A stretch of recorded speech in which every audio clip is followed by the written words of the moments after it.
Student, তোমরা যারা ক্যালকাটা ইউনিভার্সিটির আন্ডারে থার্ড সেমিস্টারের ছাত্রছাত্রী আছো এবং তোমাদের রাষ্ট্রবিজ্ঞান সাবজেক্টে অনার্স আছে, তোমাদের জন্য আজকের ক্লাসটা খুবই গুরুত্বপূর্ণ।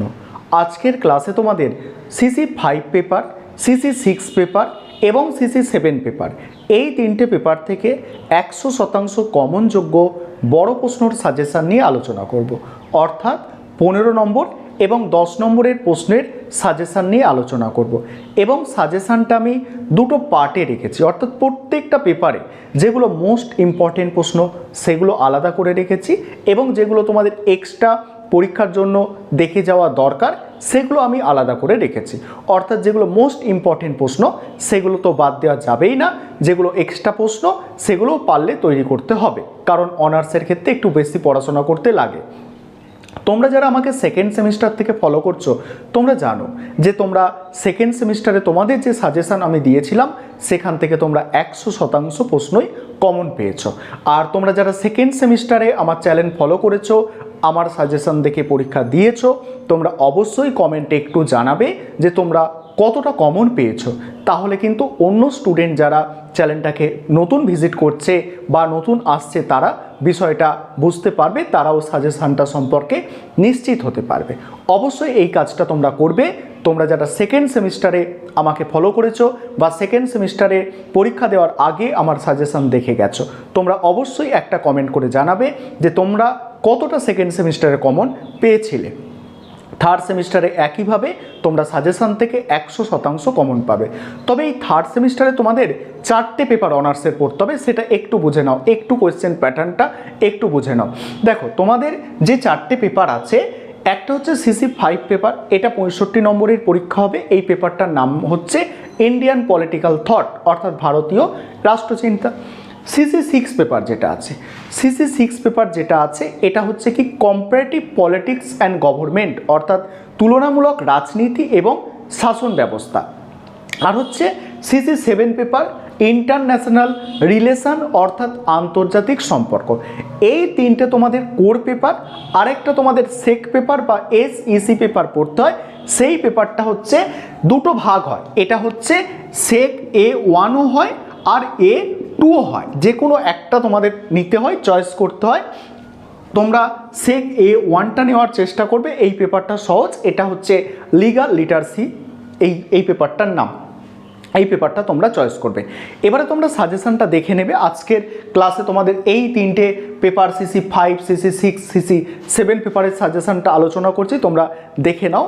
তার আগে একটা বিষয় তোমাদের বলার আছে যে বিগত বছরগুলির মতো এবছরেও কিন্তু আমাদের অনলাইন কোচিং ক্লাস চলছে। তোমরা চাইলে অ্যাডমিশান নিতে পারো। আমাদের এই নম্বরটায় তোমরা যোগাযোগ করে তোমরা অ্যাডমিশান নিতে পারো। সপ্তাহে আমাদের 3 দিন করে ক্লাস হয়, 3 দিন করে সপ্তাহে ক্লাস হয়।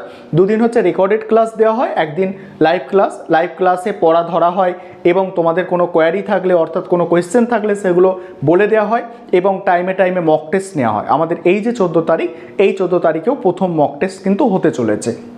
যাই হোক, তোমরা যদি কেউ অ্যাডমিশান নিতে চাও এই নম্বরে যোগাযোগ করে অ্যাডমিশান নিতে পারো। আমাদের এই 4টে পেপার পড়ানো হয়, সিসি 5, 6, 7 এবং SSC A1। এই 4টে পেপারের জন্য মান্থলি 600 টাকা করে নেওয়া হয়। তোমরা যদি কেউ ইচ্ছুক থাকো তোমরা অ্যাডমিশান নিতে পারো, নয়তো এই প্রশ্নগুলো তোমরা তৈরি করে যাও। এই প্রশ্নগুলো তৈরি করলে তোমরা 100% মানে কমন পাবে, এটুকু তোমরা নিশ্চিত থাকতে পারো। চলো আজকের সাজেশানটা তোমরা দেখে নাও। এবারে তোমরা সাজেশানটা দেখে নাও, অর্থাৎ প্রশ্নগুলো দেখে নাও। তোমাদের প্রথমে দেখো সিসি 5 পেপার যেটা আছে ইন্ডিয়ান পলিটিক্যাল থট 1, এই পেপার থেকে 15 নম্বরের মোস্ট ইম্পর্টেন্ট প্রশ্ন যেগুলো আছে দেখো। এখানে মডিউল 1 থেকে প্রথমে দেখে নাও। মডিউল 1 থেকে এই যে 4টে আমি 15 নম্বরের প্রশ্ন দিয়েছি, এই 4টে প্রশ্ন তোমাদের অবশ্যই করতে হবে সিসি 5 পেপার মডিউল 1 থেকে। প্রশ্নগুলো কি আছে? প্রাচীন ভারতের রাষ্ট্রচিন্তার বৈশিষ্ট্য, তারপরে আছে মধ্যযুগীয় রাষ্ট্রচিন্তার বৈশিষ্ট্য, কৌটিল্যের কূটনীতির ধারণা আর কৌটিল্যের সপ্তাঙ্গ তত্ত্ব। এই যে 4টে প্রশ্ন, এটা মোস্ট ইম্পর্টেন্ট 15 নম্বরের প্রশ্ন মডিউল 1 থেকে সিসি 5 পেপারে। এবার সিসি 5 পেপারে মডিউল 2 থেকে গুরুত্বপূর্ণ 4টে প্রশ্ন তোমরা দেখে নাও। একদম এগুলো বাদ দেওয়াই যাবে না, এগুলো সব থেকে গুরুত্বপূর্ণ প্রশ্ন। মডিউল 2 থেকে সিসি 5 পেপারের 15 নম্বরের প্রশ্ন। রাষ্ট্র সংক্রান্ত গান্ধীজির ধারণা, বঙ্কিমচন্দ্র চট্টোপাধ্যায়ের জাতীয়তাবাদের ধারণা, তারপরে সত্যাগ্রহ সম্পর্কে গান্ধীর ধারণা, আর আছে ভারতে উদারনীতিবাদের বিকাশে রামমোহন রায়ের অবদান। এই 8টা প্রশ্ন 15 নম্বরের CC5 পেপার থেকে মোস্ট ইম্পর্ট্যান্ট। এবারে 10 নম্বরের যে প্রশ্নগুলো মোস্ট ইম্পর্ট্যান্ট দেখে নাও। মডিউল 1 থেকে তোমাদের 4টে আছে। কৌটিল্যের কূটনীতির ওপর টিকা, মধ্যযুগের রাষ্ট্রচিন্তায় আবুল ফজলের অবদান, তারপরে ভারতে মধ্যযুগীয় রাষ্ট্রচিন্তায় রাজতন্ত্রের বৈধতার ওপর টিকা, এটা টিকা হবে, টাকা নয় টিকা। প্রাচীন ভারতের রাষ্ট্রচিন্তার বৈশিষ্ট্য, এটা মডিউল 1। এবার মডিউল 2 থেকে যেগুলো মোস্ট ইম্পর্টেন্ট প্রশ্ন দেখো, রাজা রামমোহন রায়ের উদারনৈতিক ভাবনার বৈশিষ্ট্য, বিবেকানন্দের জাতীয়তাবাদী ভাবনার ওপর টিকা, সামাজিক ন্যায় প্রসঙ্গে রামমোহন রায়ের মতবাদ, বঙ্কিমচন্দ্রের জাতীয়তাবাদের ধারণা। এইগুলো ছিল তোমাদের মোস্ট ইম্পর্টেন্ট প্রশ্ন CC5 পেপার থেকে। এবারে 15 নম্বরের জন্য এক্সট্রা যেসব প্রশ্নগুলো করবে তোমরা দেখে নাও। এখানে আমি এক্সট্রা প্রশ্ন রেখেছি, দেখতেই পাচ্ছ তোমরা 5টা প্রশ্ন আছে এক্সট্রা। এই 5টা প্রশ্ন তোমরা দেখতে পারো, ঠিক আছে। 10 নম্বরের এক্সট্রা প্রশ্ন যেগুলো আছে দেখো, 10 নম্বরের এক্সট্রা প্রশ্ন আছে 5টা। এই 5টা প্রশ্ন তোমরা দেখতে পারো। এবারে CC6 পেপার থেকে দেখো, CC6 পেপারের তোমাদের নাম হচ্ছে কম্পারেটিভ গভর্নমেন্ট অ্যান্ড পলিটিক্স, অর্থাৎ তুলনামূলক সরকার এবং রাজনীতি। এখানে 15 নম্বরের প্রশ্নগুলো প্রথমে দেখো, যেগুলো মোস্ট ইম্পর্টেন্ট প্রশ্ন সেগুলো বলছি দেখো। মডিউল 1 থেকে যে দুটো প্রশ্ন প্রথমেই আছে দেখো, উদারনৈতিক ও সমাজতান্ত্রিক রাজনৈতিক ব্যবস্থার প্রকৃতির তুলনামূলক আলোচনা। তারপরে আছে ব্রিটেন ও আমেরিকার স্বার্থগোষ্ঠীর ভূমিকার মূল্যায়ন। তারপরে কি আছে দেখো, তারপরে আছে ব্রিটেন ও আমেরিকার রাজনৈতিক ব্যবস্থার বৈশিষ্ট্যের তুলনা করো।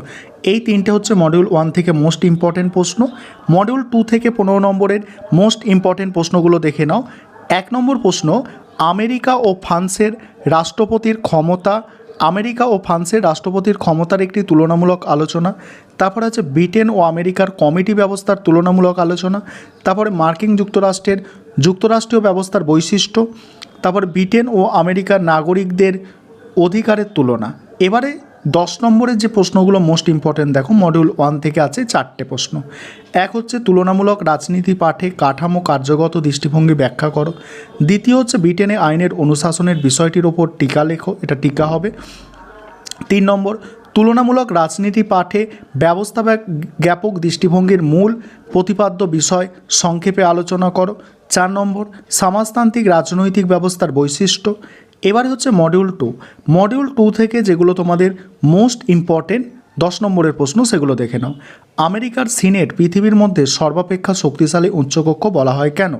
দ্বিতীয় হচ্ছে চীনের সর্বোচ্চ গণ প্রকিউরেটরের দপ্তরের কার্যাবলী আলোচনা করো। 3 নম্বর হচ্ছে চীনের নাগরিকদের অধিকারগুলি বর্ণনা করো। 4 নম্বর, ব্রিটেন ও আমেরিকার কমিটি ব্যবস্থার মধ্যে পার্থক্য। এবার এক্সট্রা যেসব প্রশ্ন এখান থেকে করতে হচ্ছে এই পেপারটা থেকে, 6 পেপার থেকে দেখো, এই প্রশ্নটা তোমাদের 15 নম্বরে করতে হচ্ছে। 15 নম্বরের এক্সট্রা প্রশ্ন কতগুলো আছে দেখো।